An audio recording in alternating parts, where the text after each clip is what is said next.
ಸುದ್ದಿಗಳತ್ತ ಗಮನ ಹರಿಸೋಣ. ದೇಶದ ಹೃದಯ ಅಂದ್ರೆ ಅತಿ ದೊಡ್ಡ ರಾಜ್ಯ ಅದು ಉತ್ತರ ಪ್ರದೇಶ. ಬಿಜೆಪಿ ದಿಗ್ವಿಜಯ್ ಅಲ್ಲಿ ಕಂಡಿದೆ.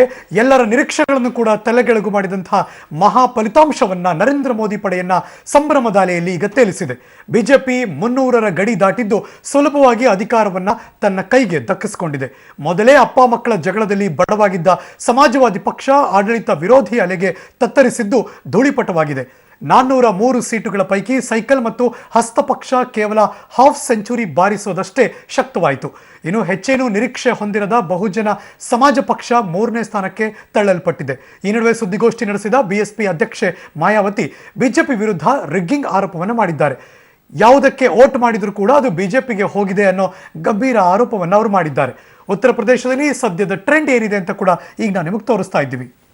ಉತ್ತರ ಪ್ರದೇಶ 403 ಸೀಟುಗಳಲ್ಲಿ ಇದೀಗ ಬರ್ತಿರುವಂತಹ ಸುದ್ದಿ 308 ಕಡೆಗಳಲ್ಲಿ ಅದು ಮುನ್ನಡೆಯನ್ನು ಸಾಧಿಸಿಕೊಂಡು ಇದೀಗ ಜಯದ ಎಲ್ಲ ಹಂತದಲ್ಲೂ ಕೂಡ ದಿಗ್ವಿಜಯವನ್ನು ದಾಖಲು ಮಾಡ್ತಾ ಇದೆ. ಇನ್ನು ಕಾಂಗ್ರೆಸ್ ಮತ್ತು ಸೈಕಲ್ ಪಕ್ಷ ಅದು 65ಕ್ಕೆ ತೃಪ್ತಿ ಪಟ್ಟುಕೊಳ್ಬೇಕಾದಂಥ ಪರಿಸ್ಥಿತಿ. ಇನ್ನು ಮಾಯಾವತಿಯ ಪಕ್ಷ ಅದು 22 ಸ್ಥಾನಕ್ಕೆ ತೃಪ್ತಿ ಪಟ್ಟುಕೊಳ್ಳಬೇಕಾದಂಥ ಪರಿಸ್ಥಿತಿ. ಇತರೆ 8 ಸ್ಥಾನಗಳನ್ನು ಪಡೆದುಕೊಂಡಿದೆ ಈ ಕ್ಷಣ. ಒಂದರ್ಥದಲ್ಲಿ ಬಿಜೆಪಿ 300ರ ಗಡಿ ದಾಟಿದ್ದು ದೊಡ್ಡ ಮಟ್ಟದ ಯಶಸ್ಸು ಅಲ್ಲಿ ಕಂಡಿದೆ. ದೇಶದ ಅತಿ ದೊಡ್ಡ ರಾಜ್ಯವಾಗಿ ಕಾಣಲ್ಪಡುವ 403 ವಿಧಾನಸಭಾ ಕ್ಷೇತ್ರ, 80 ಲೋಕಸಭಾ ಕ್ಷೇತ್ರವನ್ನು ಒಳಗೊಂಡಿರುವಂತಹ ಉತ್ತರ ಪ್ರದೇಶ ಒಂದು ರೀತಿ ಮುಂಬರುವಂತಹ 2019ರ ಲೋಕಸಭಾ ಚುನಾವಣೆಗೆ ದೊಡ್ಡ ಮಟ್ಟದ ಬೇಸ್ ಅಲ್ಲಿ ಸೆಟ್ ಆಗಿದೆ ಈಗ.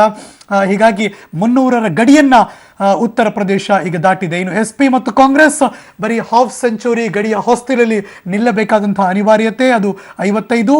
ಇನ್ನು ಬಿಎಸ್ಪಿ ಬಹುಜನ ಸಮಾಜವಾದಿ ಪಕ್ಷ ಮಾಯಾವತಿ ಅವರದು ಆಕೆಯು ಕೂಡ 3ನೇ ಸ್ಥಾನಕ್ಕೆ ತಳ್ಳಲ್ಪಟ್ಟರು. ಜೊತೆಗೆ ಈಗ ರಿಗ್ಗಿಂಗ್ ಆರೋಪವನ್ನು ಕೂಡ ಅವರು ಮಾಧ್ಯಮದಲ್ಲಿ ಕೆಲವೇ ಹೊತ್ತಿನ ಮುಂಚೆ ಮಾತಾಡ್ತಿದ್ರು. ಅಂದರೆ ಎಲೆಕ್ಟ್ರಾನಿಕ್ ವೋಟಿಂಗ್ ಮಷೀನ್ ಏನಿದೆ EVM, ಆ ವೋಟಿಂಗ್ ಮಷೀನ್ನಲ್ಲಿ ಯಾರೇ ಬೇರೆ ಪಕ್ಷಕ್ಕೆ ಒತ್ತಿದ್ರು ಕೂಡ ಅದು ನೇರವಾಗಿ ಬಿಜೆಪಿಗೆ ವೋಟ್ ಬಿದ್ದುಬಿಡ್ತಾ ಇತ್ತು ಅನ್ನುವ ಆರೋಪವನ್ನು ಕೂಡ ಈ ಕ್ಷಣಕ್ಕೆ ಅವರು ಮಾಡಿದ್ರು. ಪ್ಲಸ್ ಅಮಿತ್ ಶಾಗೆ ಮತ್ತು ನರೇಂದ್ರ ಮೋದಿ ಅವರಿಗೆ ಅವರು ಓಪನ್ ಚಾಲೆಂಜ್ ಮಾಡ್ತೀನಿ, ನಾನು ನಿಜವಾಗ್ಲೂ ನೀವು ಜನಪರವಾಗಿ ಗೆದ್ದಿದ್ದೆ ಆದಲ್ಲಿ ಅದನ್ನು ರೀಕೌಂಟ್ ಮಾಡಿಸಿ, ಈ ಥರದ್ದು ಎಲ್ಲವನ್ನು ಕೂಡ ಅವರು ಹೇಳಿಕೆಗಳನ್ನು ಕೊಡ್ತಾ ಇದ್ರು. ಬಟ್ UP ರಿಸಲ್ಟ್ ಈ ಕ್ಷಣಕ್ಕೆ ಭಾರತೀಯ ಜನತಾ ಪಕ್ಷಕ್ಕೆ ಮತ್ತು ನರೇಂದ್ರ ಮೋದಿಯ ನಾಯಕತ್ವದಲ್ಲಿ ನಡೆದಂತಹ ಈ ಚುನಾವಣೆ ಅಮಿತ್ ಶಾಗೆ ದೊಡ್ಡ ಮಟ್ಟದ ಗೆಲುವನ್ನು ತಂದುಕೊಡುತ್ತೆ. ಜೊತೆಗೆ ಅವ್ರಿಗೆ ದೊಡ್ಡ ಚಾಲೆಂಜ್ ಕೂಡ ಆಗಿತ್ತು.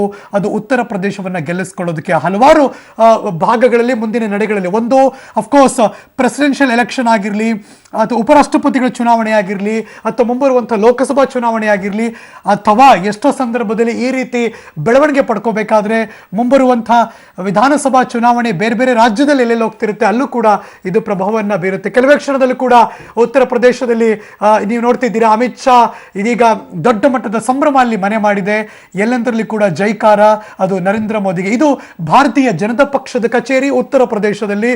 ಇದೀಗ ಅಮಿತ್ ಶಾ ಮತ್ತು ರಾಜನಾಥ್ ಸಿಂಗ್ ಅಲ್ಲಿರುವಂತಹ ಎಲ್ಲ ದಿಗ್ಗಜ ಭಾರತೀಯ ಜನತಾ ಪಕ್ಷದ ನಾಯಕರು ಅಲ್ಲಿ ಒಂದು ರೀತಿ ಸಂಭ್ರಮದ ವಾತಾವರಣ, ಸ್ವೀಟ್ ತಿನ್ನಿಸುವುದು, ಎಲ್ಲರ ಕೇಕೆ ಮುಗಿಲು ಮುಟ್ಟಿದೆ. ಒಂದು ರೀತಿ ಎಲ್ಲ ಎಕ್ಸಿಟ್ ಪೋಲ್ ರಿಸಲ್ಟ್ ಏನಿತ್ತು ಅಂದರೆ ಚುನಾವಣೋತ್ತರ ಸಮೀಕ್ಷೆಗಳೇನಿತ್ತು ಎಲ್ಲವನ್ನೂ ಕೂಡ ಮೆಟ್ಟಿ ನಿಂತಹ ರಿಸಲ್ಟ್ ಇದು. ಒಂದರ್ಥದಲ್ಲಿ ಫುಲ್ ಕಂಪ್ಲೀಟ್ ಆಗಿ ಭಾರತೀಯ ಜನತಾ ಪಕ್ಷ ಇಡೀ ಉತ್ತರ ಪ್ರದೇಶವನ್ನು ತನ್ನ ತೆಕ್ಕೆಗೆ ತೆಗೆದುಕೊಂಡಿದೆ. ಈಗ ಬರ್ತಿರುವಂತಹ ಮಾಹಿತಿಯನ್ನು ನಿಮ್ಮ ಗಮನಕ್ಕೆ ಕೊಡ್ತಾ ಇದ್ದೀವಿ. ನೀವು ಎಲ್ಲರಿಗೂ ಕೂಡ ಸಿಹಿ ಹಂಚಿದ್ರು, ಸಂಭ್ರಮ ಪಟ್ಟರು ಅಮಿತ್ ಶಾ. ಇದೊಂದು ದೊಡ್ಡ ಮಟ್ಟದ ಗೆಲುವು. ಇದು ಭಾರತೀಯ ಜನತಾ ಪಕ್ಷದ ಕೇಂದ್ರ ಕಚೇರಿ ನವದೆಹಲಿಯ ದೃಶ್ಯಾವಳಿಗಳನ್ನು ಈಗ ನಾವು ನಿಮ್ಮ ಮುಂದೆ ಇಡ್ತಾ ಇದ್ದೀವಿ. ಇದಿಷ್ಟು ಈ ಕ್ಷಣಕ್ಕೆ ಬರ್ತಿರುವಂತಹ ಸುದ್ದಿ. UP ರಿಸಲ್ಟ್ ಎಲ್ಲವೂ ಕೂಡ ಅವರಿಗೆ ಸಂಭ್ರಮವನ್ನು ತಂದಿದೆ. ನರೇಂದ್ರ ಮೋದಿ ಕೆಲವೇ ಹೊತ್ತಿನ ತದನಂತರ ಅವರು ಅವರ ಪಕ್ಷದ ಕಾರ್ಯಕರ್ತನ ಉದ್ದೇಶಿಸಿ ಕೂಡ ಮಾತನಾಡ್ತಾರೆ. ಉತ್ತರ ಪ್ರದೇಶದ ಬಹುದೊಡ್ಡ ಗೆಲುವು ಅದು. ಒಂದು ರೀತಿ ಇದುವರೆಗೆ ಏನಿತ್ತು ಒಂದು ದಶಕಗಳಿಂದ ಸಾಂಪ್ರದಾಯಿಕವಾಗಿ ಅಂದರೆ ಟ್ರೆಡಿಷನಲ್ ವೋಟರ್ಸ್ ಅಂತ ಏನು ಕರಿತೀವಿ, ಪ್ರತಿ ವರ್ಷ ಎಕ್ಸ್ಪೆಕ್ಟೆಡ್ ವೋಟ್ಗಳಿರುತ್ತೆ ಆ ಭಾಗದ ಜನರಿಗೆ ಮತ್ತು ಪಕ್ಷಗಳಿಗೆ, ಅದೆಲ್ಲವೂ ಕೂಡ ಈಗ ಒಂದು ರೀತಿ ಶಾಕ್ ಅಂದರೆ ಸಾಂಪ್ರದಾಯಿಕ ಮತಗಳು ಕೂಡ ಒಂದು ರೀತಿ ದಿಗ್ಭ್ರಮೆಗೆ ಒಳಗಾಗುವಂಥ ಸಂದರ್ಭ. ಬಿಕಾಸ್ ಉತ್ತರ ಪ್ರದೇಶದಲ್ಲಿ ಭಾರತೀಯ ಜನತಾ ಪಕ್ಷ ಒಂದು ಸುನಾಮಿಯ ರೀತಿಯಲ್ಲಿ ಇಡೀ ಆ ವೋಟ್ ಬ್ಯಾಂಕ್ ಏನಿದೆ ಅಥವಾ ಸ್ಥಾನಗಳೇನಿದೆ ಅದನ್ನ ದೊಡ್ಡ ಮಟ್ಟದಲ್ಲಿ ಬಾಚಿಕೊಂಡು ಯಶಸ್ಸನ್ನು ಪಡ್ಕೊಂಡಿದೆ. ಅಂದರೆ 26 ವರ್ಷಗಳ ನಂತರ ಉತ್ತರ ಪ್ರದೇಶದಲ್ಲಿ ಬಹುಮತ. ಇನ್ನು ಉತ್ತರ ಪ್ರದೇಶ ಆದಮೇಲೆ ಪಂಚರಾಜ್ಯ ಚುನಾವಣೆಯಲ್ಲಿ ಮತ್ತೊಂದು ಪ್ರಮುಖ ರಾಜ್ಯ ಅಂದರೆ ಅದು ಪಂಜಾಬ್. ಇಲ್ಲಿ ಮಾತ್ರ ಕಾಂಗ್ರೆಸ್ ಪ್ರಚಂಡ ಗೆಲುವನ್ನು ದಾಖಲು ಮಾಡಿದೆ. ಆಡಳಿತ ವಿರೋಧಿ ಅಲೆಗೆ ಬಿಜೆಪಿ ಅಕಾಲಿ ದಳ ಮೈತ್ರಿಕೂಟ ನಾಮಾವಶೇಷವಾಗಿದೆ. ಅಧಿಕಾರಕ್ಕೆ ಬರುತ್ತೆ ಅಂತ ಅಂದಾಜು ಮಾಡಿದ್ದಂತಹ ಆಮ್ ಆದ್ಮಿ ಪಕ್ಷ ದ್ವಿತೀಯ ಸ್ಥಾನಕ್ಕೆ ತೃಪ್ತಿ ಪಟ್ಟುಕೊಳ್ಳಬೇಕಾದಂಥ ಪರಿಸ್ಥಿತಿ. ರಾಜ್ಯವನ್ನ ಬಿಟ್ಟು ಬಿಡದೆ ಕಾಡ್ತಿರುವಂತಹ ಡ್ರಗ್ಸ್ ಸಮಸ್ಯೆಯನ್ನ ಮುಂದಿಟ್ಟುಕೊಂಡು ಕಾಂಗ್ರೆಸ್ ಹಾಗೂ ಆಪ್ ಮತಬೇಟೆ ಮಾಡಿತು. ಸದ್ಯ ಪಂಜಾಬ್ನಲ್ಲಿ ಟ್ರೆಂಡ್ ಹೇಗಿದೆ ಅದನ್ನು ಕೂಡ ನಿಮಗೆ ತೋರಿಸ್ಬಿಡ್ತೀನಿ ನಾನು. ಎಸ್, ಪಂಜಾಬ್ನ ಈ ಕ್ಷಣದ ಟ್ರೆಂಡ್ ನಿಮ್ಮ ಪಬ್ಲಿಕ್ ಟಿವಿಯ ಸ್ಕ್ರೀನ್ ಮೇಲೆ ಬರೋಕ್ಕೆ ಶುರುವಾಗಿದೆ. ಇದೀಗ ಪಂಜಾಬ್ ಕಾಂಗ್ರೆಸ್ 76 ದೊಡ್ಡ ಮಟ್ಟದ ಬಹುಮತ ಅಲ್ಲಿ. ಇನ್ನು ಅಕಾಲಿ ದಳ ಪ್ಲಸ್ ಬಿಜೆಪಿ ಅದು 18 ಅಲ್ಪ ಮೊತ್ತಕ್ಕೆ ತೃಪ್ತಿ. ಪಂಜಾಬ್ ಆಪ್ ಕೂಡ ದೊಡ್ಡ ಮಟ್ಟಕ್ಕೆ ಫೈಟ್ ಮಾಡುತ್ತೆ ಅಂತ ಕೂಡ ಒಂದು ಅರ್ಥದಲ್ಲಿ ಅಂದಾಜು ಮಾಡಲಾಗಿತ್ತು. ಆದರೆ ಅದು ಕೂಡ 3ನೇ ಸ್ಥಾನಕ್ಕೆ ತೃಪ್ತಿ ಪಟ್ಟುಕೊಳ್ಳಬೇಕಾದಂತಹ ಪರಿಸ್ಥಿತಿ.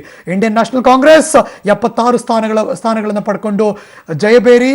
ಇನ್ನು Akali Dal plus BJP 18, app 23. ಇತರೆ ಯಾವುದೇ ಸ್ಥಾನವನ್ನು ಪಡೆಯೋಕೆ ಸಾಧ್ಯ ಆಗಲಿಲ್ಲ ಪಂಜಾಬ್ನಲ್ಲಿ. ಒಂದರ್ಥದಲ್ಲಿ ಇವತ್ತಂತಲ್ಲ, ಮೊದಲಿಂದಲೂ ಕೂಡ ಅಂದರೆ ಭಾರತಕ್ಕೆ ಸ್ವತಂತ್ರ ಸಂದರ್ಭದಿಂದ ಇಲ್ಲಿ ತನಕ ಒಂದಷ್ಟು ಪ್ರದೇಶಗಳು ಪಂಜಾಬ್ನಲ್ಲಿ ನೀವು ಏನು ಮಾಡಿದ್ರೂ ಕೂಡ ಅದು ಅವ್ರು ಕಾಂಗ್ರೆಸ್ಗೆ ಮತವನ್ನು ಹಾಕೋದು, ಆ ಥರದ ಒಂದು ಟ್ರೆಡಿಷನ್ ಇದೆ. ಒಂದು 8 ರಿಂದ 10 ಸೀಟ್ಗಳಲ್ಲಿ ಬಂದೇ ಬರುತ್ತೆ. ಆದರೆ ಮಿಕ್ಕ ಸೀಟ್ಗಳೇನಿತ್ತು ಅದು ಕೂಡ ಕಾಂಗ್ರೆಸ್ ವಶಪಡಿಸ್ಕೊಳ್ಳೋಕೆ ಯಶಸ್ವಿಯಾಗಿದೆ. ಹೀಗಾಗಿ 76 ಮ್ಯಾಜಿಕಲ್ ನಂಬರ್ನ ಮೀರಿಸಿ ಬಹುದೊಡ್ಡ ಸಂಖ್ಯೆಯಲ್ಲಿ ಪಂಜಾಬ್ನಲ್ಲಿ ಕಾಂಗ್ರೆಸ್ ಜಯಭೇರಿಯನ್ನು ಬಾರಿಸಿದೆ. ಪಂಚರಾಜ್ಯಗಳ ಚುನಾವಣೆ ಪೈಕಿ ಇವತ್ತು ಎಲ್ಲ ಕೂಡ ರಿಸಲ್ಟ್ ಬಂದಿದೆ.